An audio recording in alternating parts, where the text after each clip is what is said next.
మనం ఇంతకుముందు verbal communication, non verbal communication, tonality ఇట్లాంటివన్నీ మనం నేర్చుకున్నాం. ఇదేంటంటే నేను ఒక విషయాన్ని మీకు చెప్పాలనుకున్నప్పుడు నేను చెప్పే విధానాన్ని బట్టి రిజల్ట్ ఉంటుంది కదా.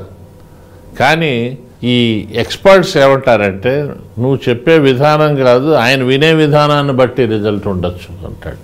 దానికి ఒక ప్రాసెస్ ఏమంటాడంటే ఫస్ట్ విషయం, నెంబర్ 2 చెప్పే విధానం, నెంబర్ 3 చెప్పే వ్యక్తి. మళ్ళీ నేను చెప్పే వ్యక్తి అతని పర్సనాలిటీని బట్టి అతన్ని ఇంటర్ప్రెట్ చేయొచ్చు, ఇంకోలా చేయొచ్చు, అతనికి ఫీలింగ్స్ ఉండొచ్చు, ప్రిజుడిసెస్ ఉండొచ్చు, రైట్. నెక్స్ట్ విన్న విషయం, అవతల వాడు విన్నాడు.